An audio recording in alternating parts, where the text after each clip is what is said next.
하나님 말씀은 빌립보서 4장 14절에서 23절입니다. 오늘 빌립보서 강의 12번째 마지막 시간이 되어집니다. 14절부터 23절까지 같이 봉독하겠습니다. 함께합니다. 시작. 그러나 너희가 내 괴로움에 함께 참여하였으니 잘하였도다. 빌립보 사람들아, 너희도 알거니와 복음의 시초에 내가 마게도냐를 떠날 때에 주고받는 내 일에 참여한 교회가 너희 외에 아무도 없었느니라. 데살로니가에 있을 때에도 너희가 한 번뿐 아니라 두 번이나 나 있을 것을 보내었도다. 내가 선물을 구함이 아니요 오직 너희에게 유익함으로 풍성한 열매를 구함이라. 내게는 모든 것이 있고 또 풍부한지라. 에바브로디도 편에 너희가 준 것을 받음으로 내가 풍족하니 이는 받으실 만한 향기로운 제물이요 하나님을 기쁘시게 한 것이라. 나의 하나님이 그리스도 예수 안에서 영광 가운데 그 풍성한 대로 너희 모든 쓸 것을 채우시리라. 하나님 곧 우리 아버지께 세세 무궁하도록 영광을 돌릴지어다. 아멘. 그리스도 예수 안에 있는 성도에게 각각 문안하라. 나와 함께 있는 형제들이 너희에게 문안하고 모든 성도들이 너희에게 문안하되 특히 가이사의 집 사람들 중 몇이니라. 주 예수 그리스도의 은혜가 너희 심령에 있을지어다. 아멘. 바울은 일체의 비결을 가졌다고 했습니다. 그것은 풍부와 궁핍한 환경에서도 전혀 구애됨이 없이 한결같은 마음으로 자기의 생각과 마음을 지켜갈 수 있는 비결이었습니다. 조건이 사람을 결정하는 것이 아니라 사람이 조건을 지배하는 것입니다. 우리도 이런 사람이 되기를 사모해야 되겠습니다.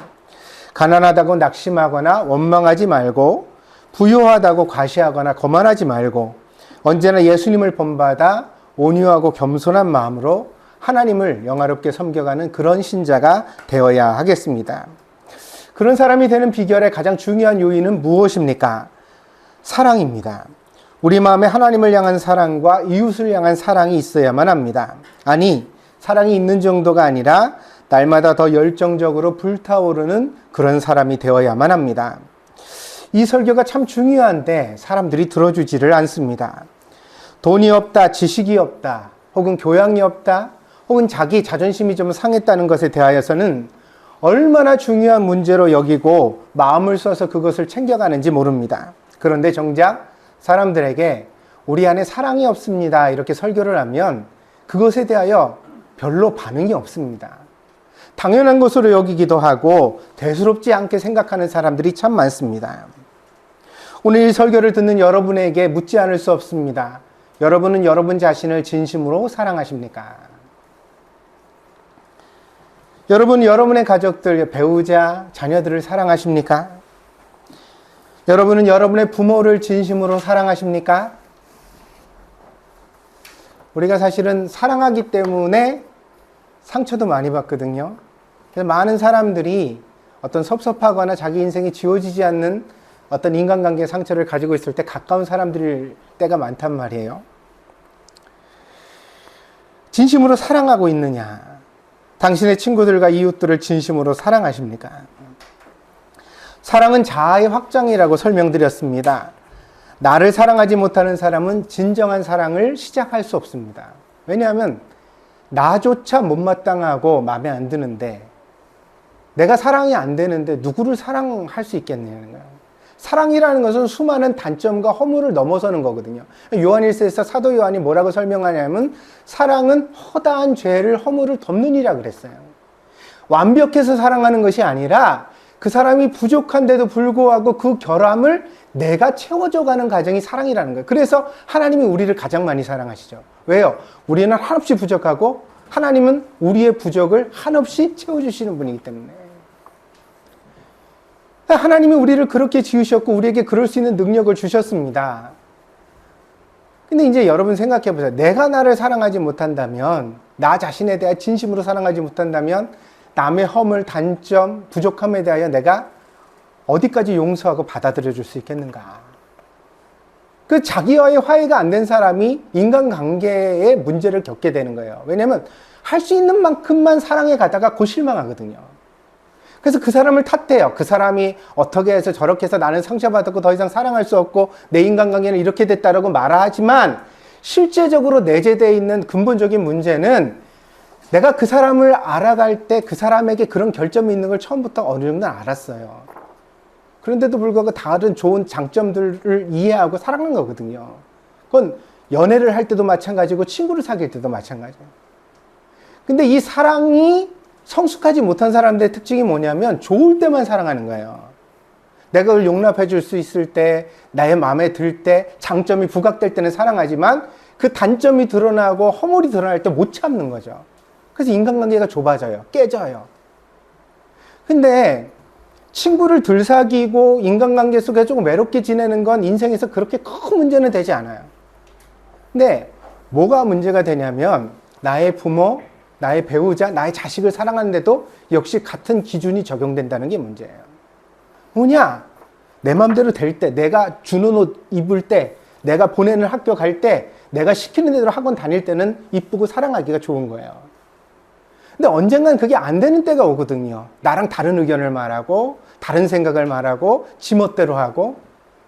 근데 인간이란 건 참 특별한 존재예요. 왜냐하면 이럼에도 불구하고 우리가 사랑을 갖고 잘 참아주고 인내하면 언젠가는 깨닫게 되는 때가 있는 줄 믿습니다. 그리고 돌아오는 거예요.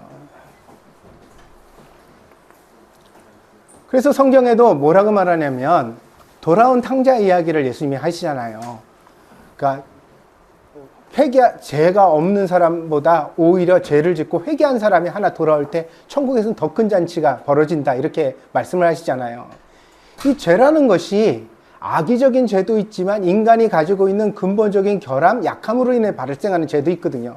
근데 그럴 때 하나님이 덮어주시면 언젠가는 그 사람이 돌아오는 거예요.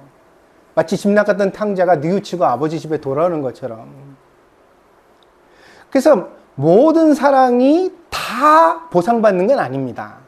우리가 10사람을 사랑하면 10사람이 전부 다 친구가 되고 가족이 되고 나에게 만족을 주는 대상이 되는 건 아니에요. 그러나 10명을 사랑했을 때 그 중에서 2명, 3명만 돌아와도 할렐루야. 그래도 우리가 정말 사랑의 가치의 만족을 그 행복은 이루 말할 수가 없거든요. 내가 어떤 사람의 결함을 사랑으로 극복해서 그 사람을 끌어안아 줬을 때 느끼는 행복감. 그 사람이 더 잘 되는 것을 보게 되어지는 그 관점 말입니다. 근데 이제 자기를 사랑하지 못할 때 사람은 이런 사랑을 시작하지 못한다는 거예요. 인정할 수 없어요. 욕망이 아니라 사랑이어야 합니다. 지배가 아니라 사랑이어야 합니다. 소유가 아니라 사랑이어야 합니다. 자꾸만 내가 가지는 집착, 욕망, 소유욕을 사랑이라고 주장하게 되니까 문제가 되는 거예요. 그럼 왜 이렇게 변질된 사랑이 우리 안에 있느냐? 왜 자꾸 누군가를 소유하려고 들고 누군가를 지배하려고 들고 내 뜻대로 해야만 직성이 풀리는 못된 심정이 우리 안에 있게 됐느냐라고 보면 제가 진단해 드렸어요. 뭐라고요? 나를 사랑하는데 실패했기 때문이다. 내가 내 마음대로 안 될 때 우리는 바깥에서 그것을 보상받으려고 하거든요. 나는 공부가 안 되니까 자식을 공부를 시키려고 더 해요. 나는 바른 생활대로 생각하고 남 용서하고 이런 게 안 되니까 자꾸 바른 생활을 강요해요.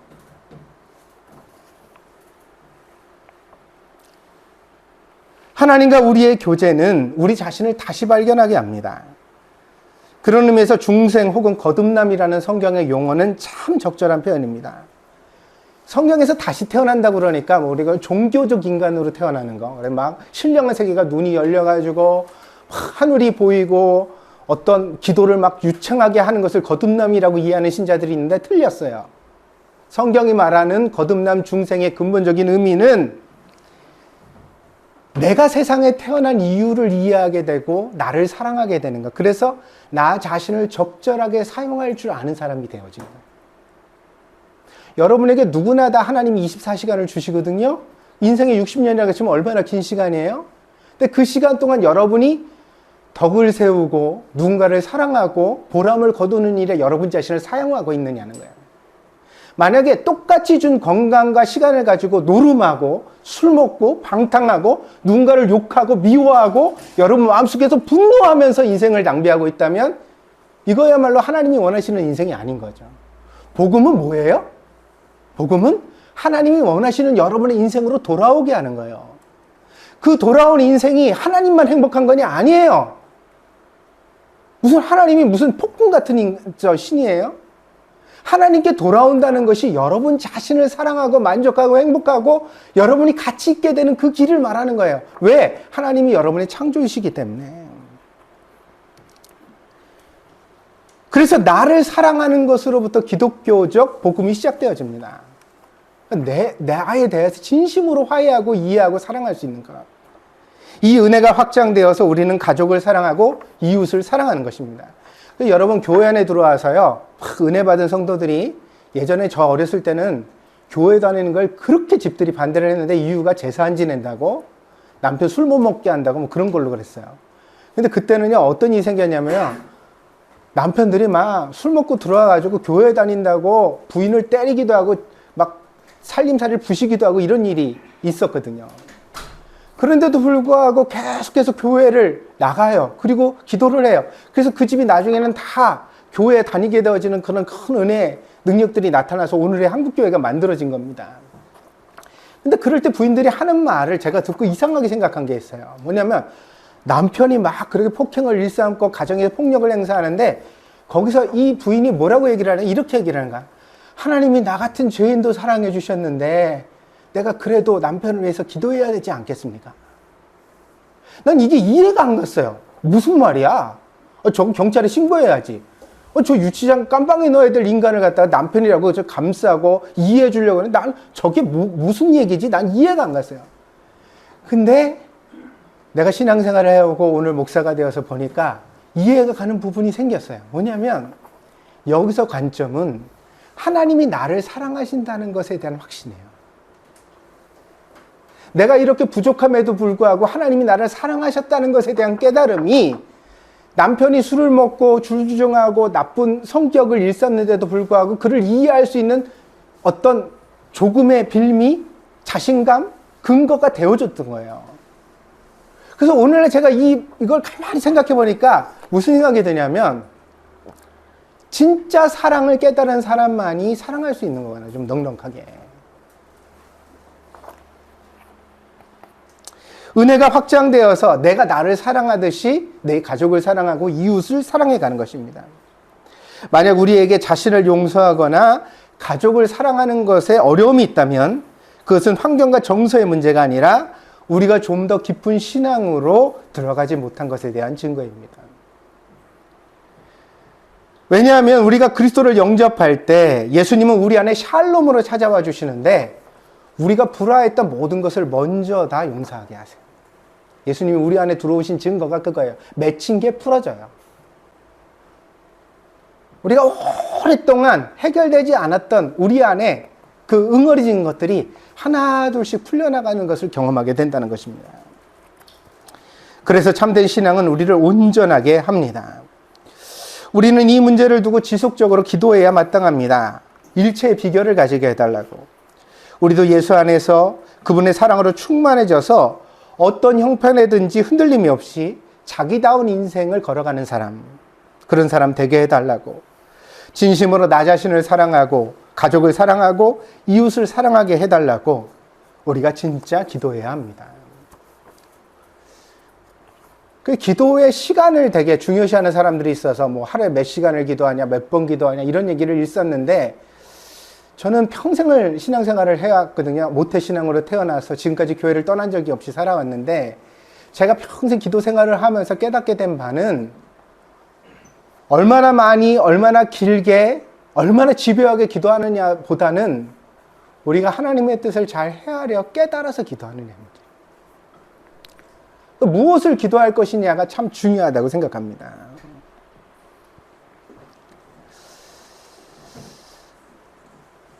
에베소서 4장 13절에서 사도 바울은 에베소 교회를 향하여 이렇게 말했습니다. 우리가 다 하나님의 아들을 믿는 것과 아는 일에 하나가 되어 온전한 사람을 이루어 그리스도의 장성한 분량이 충만한 데까지 이르리니 이는 우리가 이제부터 어린아이가 되지 아니하여 사람의 속임수와 간사한 유혹에 빠져 온갖 교훈의 풍조에 밀려 요동하지 않게 하려 함이니라. 요동한다는 흔들린다는 거예요. 근데 이게 에베소서의 말씀이 다른 표현으로 되어 있지만 오늘 빌립보서에 나오는 일체의 비결과 같아요. 무슨 얘기야? 풍부에 처하거나 궁핍에 처하거나 흔들리지 않고, 아멘? 나답게 살아간다. 그게 온전한 사람이라는 거예요. 그 온전한 사람의 특징을 에베소서에 뭐라고 표현했냐면 믿는 것과 아는 것이 하나가 돼야 된대요. 교회에 수많은 사람들이 다녀갑니다. 우리는 또 사람들을 교회에 오려고 노력합니다. 주변에 아는 지인이 있으면 우리 교회 한번 나와보세요. 데려옵니다. 그리고 설교를 한번 듣게 하려고 노력합니다. 그러나 정작 교회에서 참된 것이 보이지를 않습니다. 말로는 복음을 전하는데 삶은 전혀 다른 모습일 때가 너무도 많습니다. 믿는 것과 아는 것이 둘로 나뉘어져 있습니다. 아니, 나누인 정도가 아니라 믿는 것과 완전히 반대되는 삶을 살면서도 전혀 가책도 받지 않고 반성도 없는 그런 시대를 우리가 보고 있습니다. 때문에 사람들이 교회에 나와도 신앙에 대하여 감동하기보다는 회의만 느끼는 것입니다. 오늘 우리가 살아가는 시대에 적어도 우리가 살아가는 이 땅에서 많은 사람들이 이렇게 신앙에 대한 의심과 실망을 가득 품고 살아가는, 교회를 안 가본 사람은 없어요? 근데 가본 사람은 전부 다 그럼 지금 왜 안 다니고 있느냐? 갔을 때는 다 교회를 다니려고 간 거 아니에요? 나도 신앙생활 한번 해보고 싶다 이러면 간 거예요. 근데 그렇게 갔던 사람이 교회를 한번 경험하고 왜 지금까지 1년, 2년, 10년을 쉬고 있느냐 이 얘기예요. 이 사람들 마음속에 뭐가 있죠? 회의와 의심이 있어요. 교회는 믿는 것과 아는 것이 둘이야. 똑같지 않아. 말로는 사랑 말하는데 보니까 아니더라고. 뒤에서 수근수근하고 남에 대하여서 비판하고 책망하고 그냥 다르게 살아가는 사람들이 너무 많은데 심지어 그 사람들이 부끄럽지도 않아. 그 시대적 현실을 치유하기 위하여 우리가 감당해야 하는 책임도 생각해야 되겠습니다. 이렇게 상처받은 사람들을 누가 책임질 것인가? 어떻게 이 사람들을 우리가 회복시킬 것인가? 연보를 거두고 건물을 짓고 조직을 만들고 사람들에게 졸업장을 주는 것만으로는 참된 그리스도인이 세워지지 않습니다. 바울이 핍박의 시대에서 교회를 지켰던 비결은 하나입니다. 바울이요, 가만히 보세요. 빌립보 교회에 편지를 보내면서 로마의 감옥에 들어가 있었는데 이 당시 이제 네로 황제가 즉위를 하고 기독교에 대해 누명을 씌웠어요. 로마에 일어난 많은 나쁜 일들, 지진이 나고 그런 것들이 그 기독교인들 때문이다 그러면서 기독교인들을 막 잡아가지고 화형을 시키고 십자가에 못 박아 죽이던 그런 시절이 시작되어져 가고 있었어요. 그러면 사도 바울이 교회라는 것을 지켜야 된다는 아주 강한 사명감을 가졌을 텐데 그 사명감을 뭘로 발현했겠느냐를 보자는 거예요. 조직을 강화시키고 점조직화시켜서 이 성도와 이 성도가 서로 몰라서 밀고 하지 못하게 만들고 몰래 가르쳐가지고 더 교리 공부를 강조하고 우리가 알고 있는 방식으로는 그렇게 투쟁하고 혁명해서 세상을 바꿔야 된다고 생각했을 법한데 사도 바울이 오늘 빌립보서에서 보여주고 있는 방식은 전혀 다른 거죠.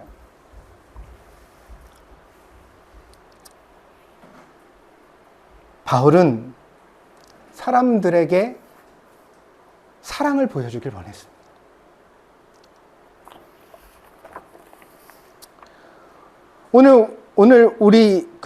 오늘 에바브로디도라는 인물이 오늘 본문에도 나옵니다만 이 에바브로디도에 대하여 빌립보서에 들어와서 여러 번 설명을 드렸습니다. 사도 바울이 로마의 감옥에 있을 때 빌립보로부터 쫓아와서 옥바라지를 했던 성도다. 근데 빌립보에서 여러 가지 사정으로 인하여 후원이 끊어지니까 자기가 자기 자비량으로 밖에서 열심히 사도 바울을 옥바라지 하다가 결국 자기도 죽을 병에 걸려서 죽을 뻔했다. 근데 사도 바울이 애타게 기도를 했더니 하나님이 그를 살려주셨는데 이제 조금 회복된 에바브로디도를 고향으로 본래 교회로 아는 사람들에게로 보내어서 휴양시키려고 하는 목적 가운데 오늘 빌립보서가 쓰여지고 있는 거예요. 빌립보서의 목적이 뭐냐? 그러면 빌립보 교회의 안정이 아니에요. 거기를 어떻게 정치적으로 어떻게 해보려는 게 아니에요. 사도 바울의 관점은 헌신된 사람, 연약한 사람을 어떻게 세우고 지킬 것이냐의 문제예요.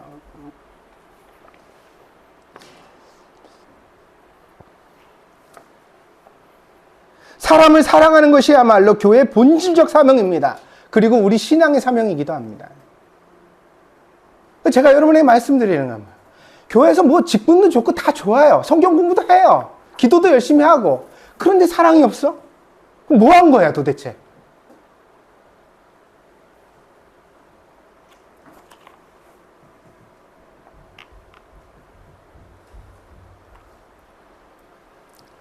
우리가 정말 사랑하면, 서로 사랑하면 우리는 진짜 교회를 세울 수 있을 것이고 이 시대에 상처받은 사람들을 보듬고 치유할 수 있을 줄 믿습니다. 우리 교회에 많은 성도들이 왔으면 좋겠어요. 아멘? 근데요, 헌금 많이 내라고 목사 자랑하려고 교회 건물 주려고 오라는 건 아니에요. 왜 많이 왔으면 좋겠느냐? 다른 교회에서 받은 상처 우리 교회에 와서 신앙생활 하면서 회복됐으면 좋겠어요. 교회는 이런 곳이다. 교회는 연보에 대한 재정적 부담으로 다니는 곳이 아니다.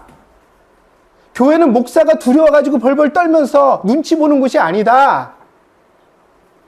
교회는 성도와 성도가 갈라져서 서로 손가락질하고 싸우는 곳이 아니다.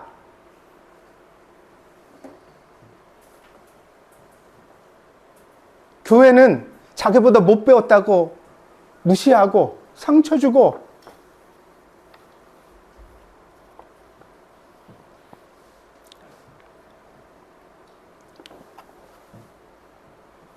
교회는 있는 사람이 나누어서 없는 사람과 함께 되는 것. 할렐루야. 같이 피자 먹고 같이 스시 먹고 같이 라면 먹고 형편에 맞게.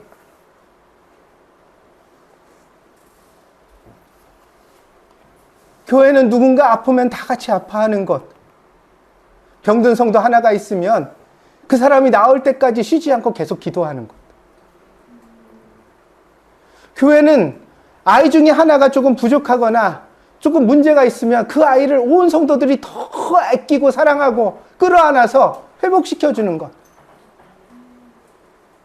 엄마 아빠의 말로는 다 안 되니까 교회에 있는 모든 사람들이 너 잘한다, 괜찮다, 이쁘다, 사랑한다 그렇게 말해서 그 아이의 부족함이 사랑으로 충만하게 되어질 수 있도록 도와주는 공동체.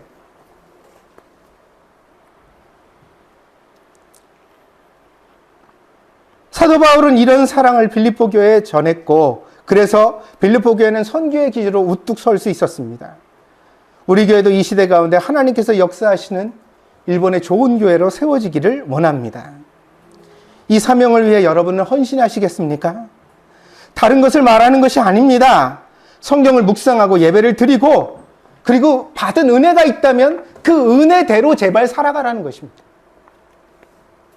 연보도 은혜대로 하고 봉사도 은혜대로 하고 여러분이 교회를 섬기는 것도 받은 은혜를 가지고 해야 뒤탈이 없습니다.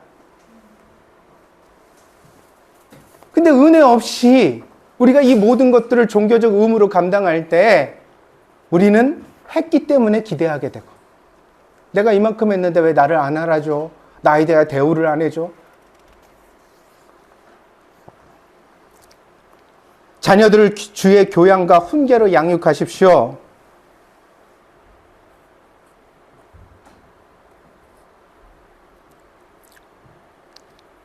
가정을 주의 법도 속에서 화목하게 하십시오. 자기에게 주어진 일을 양심에 맞게 정직하게 감당하십시오. 거짓말 좀 하지 말고 다른 사람들 속이지 말고 정직하게 하나님이 주신 인생 속에서 자족하는 사람이 되십시오. 지금 얼마를 벌든지 간에 그 버는 것 가운데 아름답게 사십시오.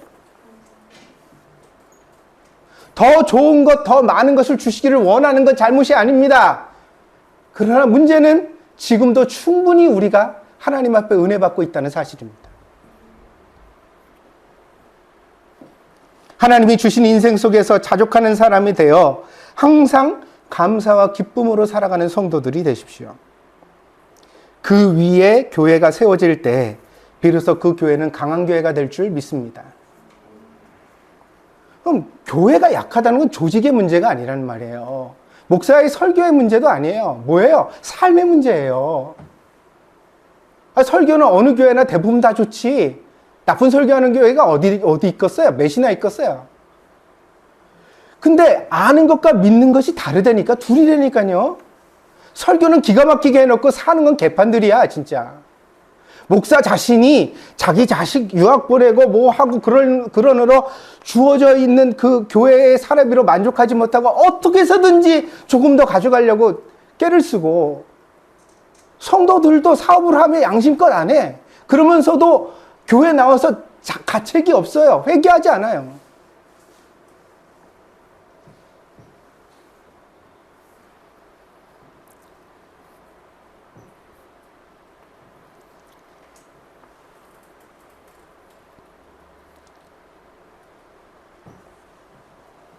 성도들의 건강한 신앙 속에 교회는 아름답게 세워지는 것입니다.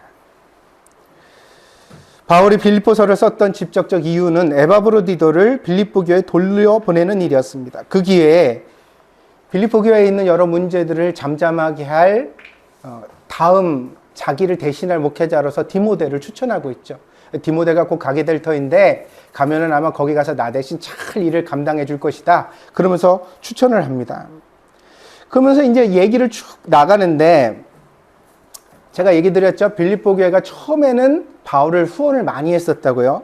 오늘 본문에만 봐도 이제 그런 이야기가 나옵니다. 그런데 그 후원이 끊어졌습니다. 왜냐하면 바울을 비방하는 사람들이 빌립보 교회 안에 그 목회자들로 세워지고 교사로 들어왔기 때문이에요. 이런 사람들이 바울에게 이렇게 선교 후원이 가는 걸 견디지 못했죠. 그래가지고 그걸 다 막았어요. 결국 사도 바울이 어렵게 됐으니까 에바브로디도가 몹시 고생을 했죠. 에바브로디도가 병이 들었던 것도 이런 열악한 환경이 반영되어져 있습니다. 그래서 오늘 본문의 4장 11절 그 앞에 보면 내가 궁핍함으로 말하는 것이 아니니라 이렇게 하면서 일체 비결을 말하거든요. 그러니까 이 얘기가 뭘 담보하냐면 사도 바울이 지금 현실은 궁핍함에 처하여 있다는 거예요. 그러니까 내가 궁핍해서 이런 말을 하는 건 아니야. 오해하지 마. 이런 얘기를 하는 거예요. 이것 자체가 사도 바울이 지금 궁핍한 현실에 있다는 것을 반영하고 있는 거죠. 그러나 바울은 빌립보서를 쓰면서 일절 섭섭하고 서운한 이야기를 하지 않습니다. 오히려 바울은 빌립보 교회의 좋은 추억을 끌어냅니다. 4장 14절부터 19절까지 내용이 그것입니다. 그러나 너희가 내 괴로움에 함께 참여하였으니 잘하였도다. 빌립보 사람들아 너희도 알거니와 복음의 시초에, 이건 사도 바울이 처음 선교여행을 떠날 때입니다. 1차 선교여행 이렇게 떠날 때 처음에는 아시아 지역만 선교를 하다가 마게도니아 지역 그리스로 넘어갔거든요. 거기에 처음 만났던 도시가 빌립보였단 말이에요. 근데 이 빌립보가 이 다음에 이제 사도 바울이 그리스 남부까지 쭉 고린도까지 여행을 한 다음에 이탈리아로 넘어가거든요. 근데 그렇게 이제 여행을 할 때까지 모든 선교 후원을 갖다가 해줬다는 거예요. 그래서 여기서 복음의 시초에 마게도냐 그리스를 떠날 때 주고받는 내 일에 참여한 교회가 너희 외에 없었다. 그때 정말 나를 잘 알지도 못할 때 나를 위해서 헌금해 준 교회가 너희밖에 없었다. 데살로니가는 이 빌립보보다는 약간 아래쪽에 있는 그리스의 도시입니다. 여기에 있을 때에도 너희가 한 번뿐 아니라 두 번이나 나의 쓸 것을 보내어 주었다. 내가 선물을 구함이 아니요 오직 너희에게 유익하도록 풍성한 열매를 구함이라. 하나님을 위해서 이렇게 연보를 했으니 내가 쓴 것이 아니라 하나님께 드린 바 되었으니 하나님이 풍성하게 채워주실 것이다, 이 얘기예요. 그러면서 내게는 모든 것이 있고 또 풍부한지라. 그러면 에바브로디도 편에 너희가 준 것을 받음으로. 이후에 이제 로마의 감옥에 가는 과정 속에 에바브로디도가 따라온 과정을 또 얘기하고 있는 거죠. 내가 풍족하니 이는 받으실 만한 향기로운 제물이요 하나님을 기쁘시게 한 것이라. 나의 하나님이 그리스도 예수 안에서 영광 가운데 그 풍성한 대로 너희 쓸 것을 채우시리라. 여러분, 목회자가 정말 하나님 뜻대로 목회하고 살아갈 때 목회자를 돕는 것도 연보인 줄 믿습니다. 그 하나님 채워주십니다. 그래서 도와주신다고 오늘 사도 바울이 그렇게 얘기를 하고 있습니다. 바울이 이 모든 것에 대하여 감사함을 표시하고 있습니다. 섭섭한 모든 이야기는 뒤로 하고 감사한 이야기만 하고 있습니다. 뇌과학자들의 연구에 따르면 인간이 기억을 저장하는 방식이 순서대로가 아니라고 합니다. 그래서 우리가 뭔가를 머릿속에 남길 때 그걸 지난 일에서부터 차례대로 이렇게 기록을 해나가는 게 아니래요. 그리고 우리가 중요해 그런다 그래서 더 깊이 저장되는 것도 아니래요. 우리가 그래서 영어 단어 같은 거 외우려고 그럴 때 막 반복해서 외우고 그래도 잊혀지는 이유가 우리가 중요하다고 얘기해도 뇌가 판단해서 더 중요한 게 있다는 거예요. 그럼 내가 더 중요하게 받아들이는 기억이란 뭐냐 그랬더니 뇌과학자들의 연구에 따르면 느낌 혹은 감정과 함께 기억은 저장됩니다. 그래서 사람에게 가장 벗어나기 힘든 기억이 섭섭함, 분노, 슬픔 등과 같은 강렬한 느낌과 함께 저장된 기억이 지워지지 않는다는 것입니다. 그러니까 그 기억을 가질 때 내 느낌이 되게 중요한 거예요. 그 기억에 따라, 그 느낌에 따라 내 기억이 아주 강력하게 깊이 저장돼서 빠져나오지 못하게 되는 거예요. 보통 여자분들이 섭섭한 기억을 잘한다고 합니다. 그래서 결혼한 초기 부부들 얘기를 들어보면 3년 전, 5년 전 얘기를 갖다가 여자가 섭섭하다고 다 얘기를 해요. 난 다 잊어버렸는데 그런 얘기를 해요. 여자들만 섭섭함을 잘 기억하는 것이냐? 아닙니다. 남자들에게는 사회생활을 통해 그보다 더 강렬한 느낌의 기억들이 많기 때문에 순서에서 밀려나는 것뿐입니다. 여자는 제일 중요한 기억의 대상이 남편, 가정이었던 거예요. 그러니까 그게 제일 섭섭하고 그게 제일 남는 거죠. 남자는 사회생활을 하다 보니까 뭐 부장이 위해서 까고 뭐 여러 가지 일들이 생기잖아요. 거래처랑 그런 기억들에 밀려서 자기의 일상의 다른 기억들은 뒤로 밀려나게 되어지는 것입니다. 이것이 사람마다 개별성을 만들기도 합니다. 사소한 것에도 섭섭하고 오래 못 잊는 분들이 있습니다. 인생의 쓴맛을 별로 알지 못하기 때문입니다. 무슨 얘기냐? 그 별것도 아닌 걸 왜 그렇게 오래 기억해? 이런 사람들 있죠? 특징이 뭐냐? 별로 그렇게 쓴 기억이 없어요. 그렇게 큰 일이 없다고.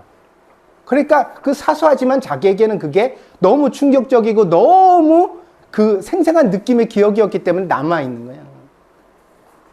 여러분, 아이들을 다뤄갈 때도 부모로서 명심하셔야 되는 부분 중에 하나입니다. 기억은 사람마다 개별적인데 내가 보기에는 사소해 보이지만 얘가 만약에 그렇게 큰 일을 겪지 않고 살았다면 얘한테는 그게 자기 인생에 지워지지 않는 가장 큰 문제일 수 있어요. 뭐 아빠가 아이스크림을 사오는데 내 것만 빠놓고 사왔다 이런 거. 그게 뭐 대단해요. 우리는. 근데 그게 아니라는 거야. 얘 입장에서는 나는 가족이 아니야 뭐 이런 느낌과 함께 그게 저장됐을 때 지워지지 않게 되어지는 거예요. 그래서 전쟁에 참여하거나 큰 자연재해를 겪은 사람들은 평생 이 기억의 감옥에서 빠져나오지 못합니다. 너무 강렬한 느낌, 그 전쟁터에서 옆에서 나와 같이 있던 전우가 총에 맞아가지고 갑자기 죽는 것을 경험하게 됐을 때 그 느낌을 어디서 다시 비할 때가 있겠어요. 아무리 복권이 맞아도 아무리 뭘 콘서트를 가서 자기가 좋아하는 가수 노래를 들어도 그 기억을 덮을 수는 없는 거예요. 이 사람이 악몽을 꾸고 계속해서 트라우마 속에 살아가게 되는 거죠. 우리가 이것을 트라우마라고 부릅니다. 기억의 고통입니다. 그렇다면 트라우마의 치유는 어떻게 이루어져야 할까요? 두 가지 측면이 있습니다. 외부적으로는 그 트라우마를 상쇄시킬 좋은 기억이 필요합니다. 그래서 불행에서 빠져나오려면 더 큰 행복을 맛보는 일이 중요합니다.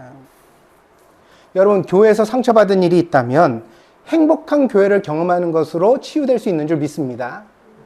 그 교회를 포기하지 않고 교회를 계속 다닐 수 있는 뭔가 힘을 받을 수 있는, 그래서 좋은 교회가 중요한 거예요. 저는 그것을 우리 교회의 목표로 설정하고 목회하고 있습니다. 그러니까 좋은 기억을 만들어야 된다. 아이가 별거 아닌 기억에 묶여가지고 막 거기서 못 벗어나고 계속해서 반복하고 그런다 그러면 그거를 자꾸 잊어버려 그런다고 잊어버려져요? 기억은 그게 아니라니까. 느낌으로 기억을 덮는 거예요. 그러니까 더 행복한 경험을 어떻게 만들어줄 수 있을까를 고민하셔야 돼요. 이해하시겠어요? 여러분도 마찬가지예요. 여러분 자신도. 자, 둘째로 필요한 것은, 트라우마의 치유에 있어 둘째로 필요한 것은 내적인 선택입니다. 뭐냐면 자기 안에서 나쁜 기억을 흘려보내야 합니다. 기억을 흘려보내는 제일 좋은 방법은 시간입니다. 기억에만 두고 말로 꺼내지 않으면 그 기억은 자연스럽게 세월을 통해 퇴색하게 됩니다. 근데 트라우마를 반복하는 사람들의 특징이 있습니다. 뭘까요? 자기 상처를 계속 반복해서 말합니다. 무슨 일이 생기냐면 기억이 강화되어지는 거예요. 내가 그때 얼마나 속상했는지 막 이렇게 얘기를 하잖아요. 그러면서 그때 느낌이 다시 또 느낌이 플러스 알파가 되면서 기억이 더 강렬해지는 거죠. 속담에 이르기를 자라보고 놀란 가슴은 소뚜껑 보고도 놀란다고 했습니다.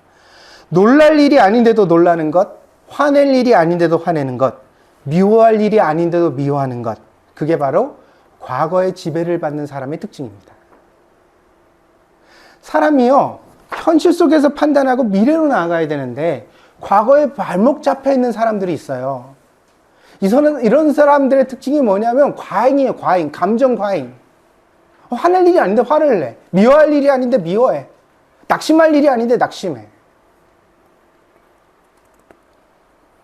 사람이 어려운 일을 겪고 1, 2년은 그럴 수도 있습니다. 그러나 10년, 20년 전의 과거의 기억을 꺼내서 고통받는다면 그것은 더 이상 기억의 문제가 아닙니다.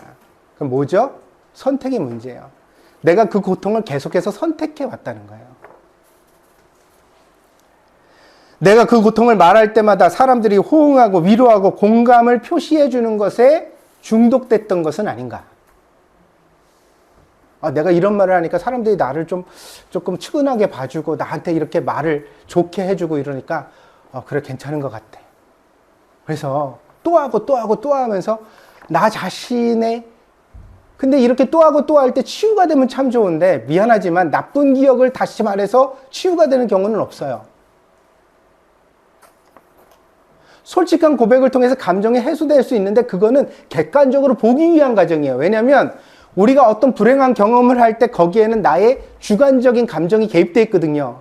그래서 우리가 얘기를 하면서 객관화시키는 거예요. 그때 상대방도 이런 입장이 있었겠다. 할렐루야. 그렇게 아유 내가 겪은 일에 비하면 그건 아무것도 아니네. 이러면서 우리가 그걸 객관화시키는 거예요. 이렇게 말로 해소해야 되는 기간이 1, 2년이라는 말이에요. 그 불행한 경험을 했을 때 1, 2년 안에 그렇게 말로 해서 풀었어야 돼. 그걸 내가 오랫동안 묵혀와가지고 아무한테도 말 못하고 있었다면 상담을 시작해서도 1, 2년 안에 그걸 풀어야 돼. 근데 여러분 생각해 보세요. 정신 상담을 가서 의사를 만났는데 같은 문제를 10년째 상담하고 있으면 치유된 거예요? 안 된 거예요? 안 된 거죠. 치료가 잘못되고 있는 거죠. 말을 해서 해소되는 게 아닙니다. 기억하십시오. 기억은 기억으로 덮는 것입니다. 나쁜 기억은 좋은 기억으로 덮어가십시오. 그러나 더 중요한 것은 내적인 나의 선택입니다. 내가 무엇을 간직하고 버릴 것인지에 대하여 스스로 선택해야 됩니다. 내 기억이 많이 있는데 그 중에서 이건 버릴 기억이야. 아멘? 그러면 철저하게 이거를 묻으세요. 더 이상 거론하지 말고 말하지 말고 한 번쯤 두 번쯤 얘기했으면 됐어. 아멘? 됐지. 교회 안에서도 그런 분들이 있어요. 자기의 나쁜 기억의 이야기를 10년째 계속 얘기해. 그럼 내가 10년 전으로 돌아가가지고 그걸 해결해 줄 수도 없고 어쩌자는 얘기야. 그러면 계속 그 10년 전의 문제를 가지고 미래도 살 거야? 20년, 30년을?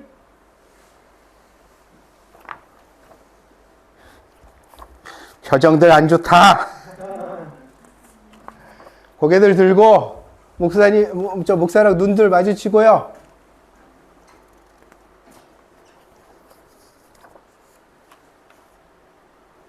그래서 설교가 어렵습니다.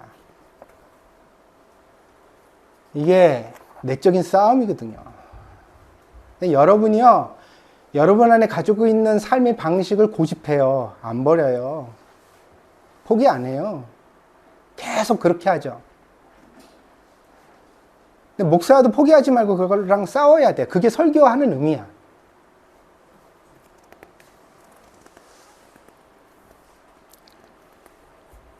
그러니까 여러분 생각하십시오. 아무 말이나 떠오르는 대로 말하는 것은 좋은 대화법이 아닙니다. 말은 가려서 하셔야 돼요. 믿습니까? 네.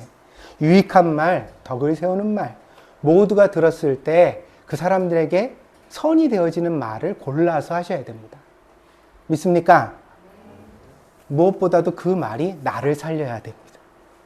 이 말을 함으로써 내가 비참해지거나 내가 불쌍해지거나 내가 더 인격적으로 후회하게 되는 사람이 아니라 이 말을 함으로써 내가 자랑스러운 사람이 되셔야 됩니다. 믿습니까? 믿습니까? 이거 어려워요. 굉장히 어려운 일이에요. 바울의 모범을 보십시오. 그는 감옥에 앉아서도 빌립보 교인들과 좋은 추억을 되새기고 있습니다.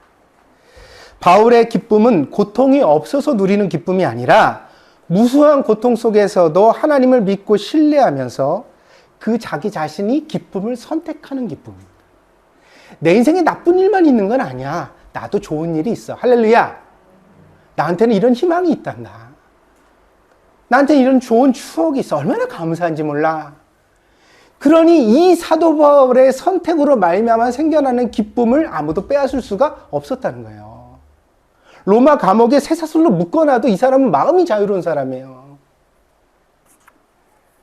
교회에 50명이 모이면 한두 명은 꼭 불편하게 하는 사람이 있기 마련입니다. 그 나머지 49명을 보고서 감사할 것이냐, 아니면 나를 힘들게 하는 한 명을 보고서 계속 매일 불평하면서 교회 다니기 싫다고 말할 것이냐. 이것이 우리들의 선택의 문제입니다. 어찌 이것이 교회에만 해당하는 말이겠습니까? 가정에서도 직장에서도 여러분에게 주신 무수한 하나님의 은혜가 있는 줄 믿습니다. 그럼 우리가 말을 할 때 무슨 말을 해야 돼요? 그 은혜를 말해야죠. 근데 왜 입만 벌리면 내가 고통받는 거, 힘든 거, 어려운 거 그것만 말하고 있느냐는 거죠. 이 선택은 내가 내린 거예요.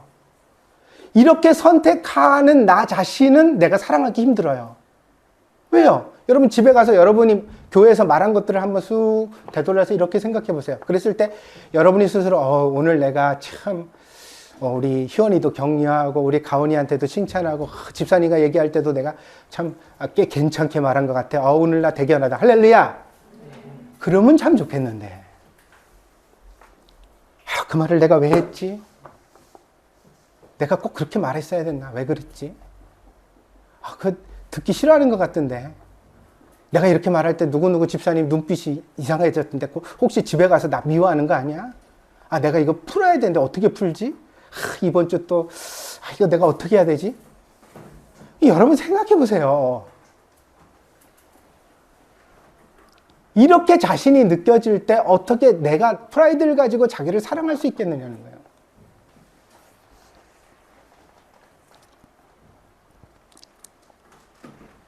우리가 은혜를 모두 당연하게 여기고 오직 아프고 힘들고 어려운 것만 기억하려고 하는 잘못된 방식이 우리 인생에서 우리를 불행에 빠뜨리고 점점 더 억울하게 합니다.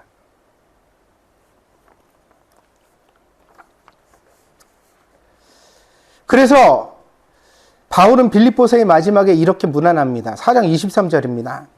주 예수 그리스도의 은혜가 너희 심령에 있을지어다. 다른 서신들에도 보이는 인사입니다. 그러나 목회를 하는 사람의 관점에서 보면 이보다 더 절실한 축복이 신자들에게 없습니다. 그렇습니다. 심령에 은혜가 있어야 합니다. 그래야 관점이 변하고 마음이 변하고 말이 변하기 때문입니다. 성경에 쓰여지는 대로 사는 것이 좋다는 것을 모르는 사람은 없습니다. 그러나 우리 힘으로 그것이 잘 안 됩니다. 트라우마를 흘려보내라. 나쁜 기억 자꾸 말하지 말고 자꾸 좋은 기억으로 덮어라. 내가 이렇게 설교를 하지만 여러분이 그걸 쫓아올 수 없는 한계는 여러분의 마음속에서 그게 자꾸 치밀기 때문 아니에요. 억울함이, 기억이, 고통이, 아픔이. 그걸 목사는 이해하지 못하기 때문에 여러분 잘못이라고 다 말하는 것이냐? 아니에요. 그렇지 않다는 거예요. 우리가 그런 존재라는 걸 이해하고 있습니다. 입만 열면 불평이 나오고 고통의 문제가 거론됩니다. 그 기분 나쁜 느낌, 생각, 기억들은 지워지지를 않습니다. 성경은 사람에게 의지가 있지만 그 의지가 우리를 완전히 지배하지는 못한다고 말합니다. 마태복음 26장 41절에 보니까 겟세마네에서 기도할 때 예수님이 제자들에게 같이 기도하자 그랬어요. 그랬더니 제자들이 알겠습니다. 그래놓고 졸았거든요. 예수님이 기도하고 오셔가지고 조는 제자들을 보셨어요. 실망스러우셨겠죠. 근데 예수님 뭐라고 말씀하시냐면 시험에 들지 않게 깨어 기도하라. 마음에는 원이로되 육신이 약하도다 하시고. 인간의 실존을 말씀하시는데 마음은 원한대요. 선한 것을 같이 하는 걸, 사랑하는 걸. 그런데 육신이 약하대요. 결핍되어 있대요. 제가 여러 번 빌립보서 3장에 들어선 이후로 계속 강조드린 바가 있어요. 뭐냐? 사람은 자기 마음의 운전대를 잡을 실력과 능력이 없다. 내 마음을 내가 다스릴 수 있으면 좋겠는데 그거 안 된다. 의지박약이다. 나는 의지가 강하다고 나는 내 마음대로 결심하면 꼭 이루는 사람이라고 함부로 허언하지 마시라. 한 번은 그렇게 살았을지 모르지만 인생을 계속 그렇게 채울 수 있는 사람은 세상에 아무도 없다. 결국 우리는 말하는 것과 사는 것이 다른 인간이다. 그렇다면 우리는 어떻게 하나님의 은혜에 도달할 수 있습니까? 한 가지 기회가 남았습니다. 바로 예수 그리스도를 의지하는 것입니다. 그분의 은혜가 우리의 심령을 채우는 것입니다. 일체의 비결은 바로 그렇게 은혜로 채워진 사람만이 누리는 비결인 것입니다. 자신이 과거에 발목 잡혀 있다고 생각되는 분들은 오늘 이 설교를 귀담아 들으십시오. 어떻게 하면 은혜를 받을 수 있을까? 그걸 좀 고민해 보십시오. 예수님의 은혜를 내 마음에 달라고 매일 간절히 기도해 보시고 성경을 펴고 읽고 쓰고 암송하고 어떻게 해서든지 하나님의 말씀을 통해 은혜 받으려고 노력해 보시고 은혜를 채울 때까지 여러분의 마음에 은혜가 느껴질 때까지 어떤 식으로든 그렇게 은혜를 사모하는 사람이 되어 보십시오. 여러분, 교회에 우리가 아름다운 교제, 교회의 본질이 코이노니아라고 말씀드렸죠. 교회는 이름이, 대표적인 이름이 신약의 교회가 두 가지가 있는데 에클레시아, 코이노니아. 에클레시아는 에크가 밖이라는 뜻이고 레시아는 부른다는 뜻이에요. 밖으로 불러낸 사람들의 모임. 무슨 뜻이냐? 거룩하게 구별된 사람들이라는 뜻을 가지고 있는 거예요, 교회는. 그 다음에 두 번째 이름은 코이노니아예요. 이 구별된 사람들이 뭘 해요? 서로 교제하는 곳이다. 아멘? 그래서 교회 안에 모인 사람들이 서로 교제하는 것이 참 중요합니다. 우리가 서로 사랑을 나누고 그걸 사랑해야 되는 거예요. 믿습니까? 얘기하고 친구가 돼야 되고 그렇게 시간을 투자하는 건 아까운 것 아니에요. 어떤 사람들이 와가지고 교회 와서 그래. 쓸데없이 시간을 낭비한다고. 왜 예배 마쳤는데 집에 안 가고 늦게까지 남아서 꼭 피자 먹고 가냐고. 그 시간에 가서 공부 한 자라도 더 하고 뭐 내일 업무할 거 준비하는 게 낫지 않겠느냐고 그래 말해요. 근데 여러분, 가뜩이나 재택근무하는 이 시대 속에 관계가 모두 다 단절되고 있지 않습니까? 사람이 사람을 만날 수 있는 장이 귀해요. 심지어 재택근무하면서 가족도 단절되고 있어요. 애들이 하교하고 들어와도 나 지금 근무 중이기 때문에 말 못한다 이런 관계들이 많잖아요. 집안에서도 집에 들어오면 여기는 내 생활의 공간이었는데 집도 업무의 공간이 돼버렸어. 밥 먹다가도 누가 걸레쳐 연락 오면 뛰어가가지고 그 상담하고 뭐 회의하고 뭐 이렇게 되어지는 상황들. 근데 이렇게 관계를 단절해 나가면 결국 우리는 껍데기밖에 안 남아요. 인간의 만족이란 게, 인생의 만족이라는 걸 찾을 길이 없게 되어지는 거예요. 그래서 여러분, 주일만이라도, 교회에 와서만이라도 우리가 관계에 충실해야 될 줄 믿습니다.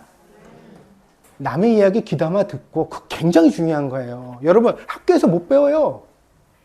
학교에서 선생님이 말하지 언제 친구들 말 듣는 거. 그거 쉬는 시간에 하고 어울려야 되는 거 아니에요. 요즘 아이들 특징이 뭐냐면 자기 말만 해요.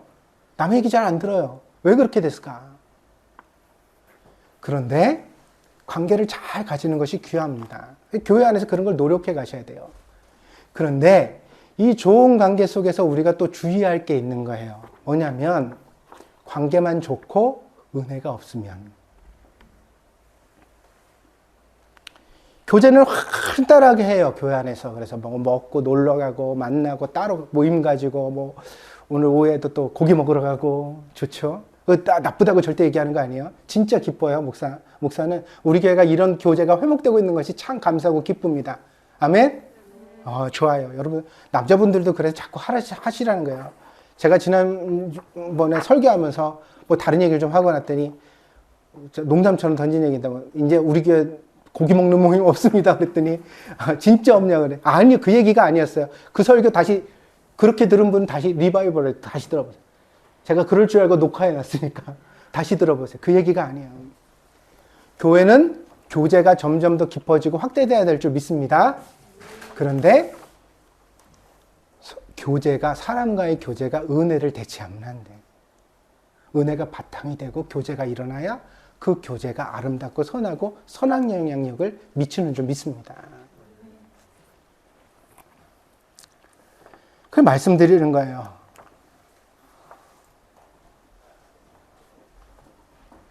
은혜를 사모하는 사람이 되십시오.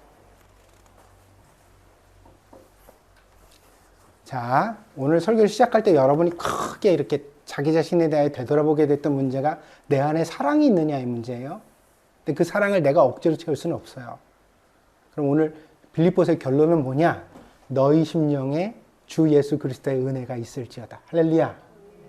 은혜가 있어야 사랑이 회복되고, 사랑이 있어야 누군가를 채워줄 수 있고, 누군가를 채워줄 수 있어야 우리가 어려운 시대를 같이 이겨낼 수 있다는 거예요. 그게 빌립보서가 말하는 일체의 비결의 내용입니다. 여러분, 이 설교를 믿으면 여러분 영혼이 살 줄 믿습니다. 반드시 여러분이 알지 못하는 새로운 평화를 누리게 될 것입니다. 그래서 이런저런 기도는 많이 해봤지만 정작 하나님 내 마음에 은혜 주세요. 내가 누군가를 깊이 사랑할 수 있게 해주세요 라는 기도를 한 번도 안 해봤다면 제발 권합니다. 오늘 목사가 정말 간절히 권합니다. 오늘부터 그 기도를 시작하십시오. 하나님 나 은혜 받게 해주세요. 하나님 내 안에 사랑이 없어요. 내가 엄마로서 역할도 하고 아빠로서 역할도 하고 그런데 내 안에 정말 애틋한 사랑이 있나요? 내가 내 가정을 사랑하고 있나요? 내 교회를 사랑하고 있나요? 하나님 나는 너무 부족한 것 같아요. 난 사랑이 목말라요. 하나님 형식적으로 하는 종교생활이 아니라 정말 내가 사랑하면서 누군가를 대할 수 있는 그런 사람이 될 수 있도록 하나님 내 마음을 좀 변화시켜 주세요. 그 갈증을 가지고 나면 예배에 나오는 발걸음이 달라질 줄 믿습니다. 찬송가 부르는 태도가 달라져요. 목사가 여러분이랑 같이 찬송을 부르다가도 가끔가다 혼자 눈을 지그시 감고 혼자서 부르면 그 찬송이 무슨 뜻일까요? 노래를 잘하자는 뜻이 아니에요. 그 찬송이 내게 은혜가 되기 때문입니다. 여러분 은혜가 있으셔야 돼요. 찬송을 부르면 내 얘기 같고 할렐루야. 성경을 읽으면 그게 내 얘기 같고 그 은혜가 있을 때 비로소 우리는 그리스도인이 되고 예수님의 제자가 되고 교회가 되는 것입니다. 자, 빌립보서 4장까지 모든 설교를 이제 마쳤습니다. 여러분은 이 설교에 대하여 이제 응답하셔야 합니다. 여러분 안에 있는 모든 내적인 문제들을 어떻게 대응하고 사도 바울과 같이 일체의 비결을 가진 성숙한 그리스도인이 되어야 할 것인가? 이제 여러분들이 스스로 이 설교에 맞도록 아름다운 선택을 해나갈 수 있도록 있기를 바랍니다. 여러분이 모두 사도 바울이 말하는 이 축복을 받아서 그늘이 없는, 꾸밈이 없는, 접힘이 없는 그런 사람들 되어지기를 예수 그리스도 이름으로 축복드립니다. 기도하겠습니다.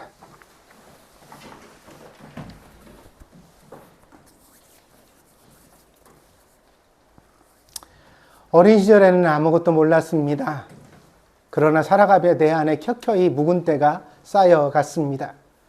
남이 나에 대하여 말하는 비난들, 내가 스스로 느꼈던 절망감, 내 안에 많은 상처들이 쌓이고 쌓여 어느 날인가부터 입만 열면 불평하고 아파하고 누군가를 미워하고 원망하는 그런 말들이 나오는 나 자신을 보게 되었습니다. 이것이 너무 불행했고 아팠는데 예수님께서 나를 불러주셨고 교회에 나오게 하셨습니다. 오늘 빌립보서의 귀한 말씀을 들으며 나의 인생을 돌아보게 하시니 감사드립니다. 지금 다 고쳐진 것은 아니지만 어떻게 하면 고쳐질 수 있는지는 알게 되었습니다. 하나님 감사합니다. 이 말씀을 붙들고 살아서 이 말씀대로 살아서 우리가 다 내적인 치유에 이르고 사도 바울과 같이 건강한 사람이 될 수 있도록 인도하여 주시옵소서. 하나님 인생을 살다 보면 풍부한 날도 있고 궁핍한 날도 있습니다. 그러나 그 모든 날에 우리가 일체의 비결을 가지고 하나님의 자녀답게 살면 족한 줄 믿습니다. 가난할 때는 절약하며 검소하게 살게 하시옵소서. 부유할 때는 자랑하지 말고 그 가진 것을 잘 사용할 줄 아는 사람 되게 하여 주시옵소서. 그리하여서 그 모든 삶의 환경 가운데 스스로 행복하게 하시고 자기 인생에 대하여 자부심을 쌓아가게 하시고 나중에 세상을 떠날 때 우리 인생이 끝나는 그날에 아, 참 잘 살았다. 하나님 감사합니다. 나 이렇게 살아올 수 있도록 도와주셔서 참 감사합니다. 그렇게 기도할 수 있는 저희들 되게 하여 주시옵소서.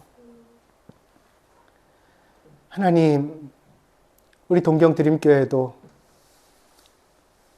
많은 신앙의 트라우마, 기억의 트라우마를 가진 성도들이 있습니다.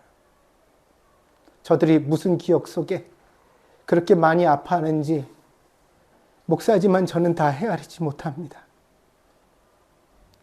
하나님, 저들을 어루만져 주시옵소서. 저들의 심령에 하나님의 은혜를 허락하여 주시옵소서. 은혜만이 저들이 다시 사랑할 수 있는 용기를 품게 하고 그 사랑을 통해 온전히 치유해 주실 줄 믿습니다. 그러므로 하나님, 꼭 은혜를 주시옵소서. 하나님을 사랑하고 이웃을 사랑할 수 있도록 하나님께서 은혜로 사랑하는 성도들을 회복시켜 주시옵소서. 주님 앞에 모든 것을 의탁하오며 예수님의 이름으로 기도하였습니다. 아멘.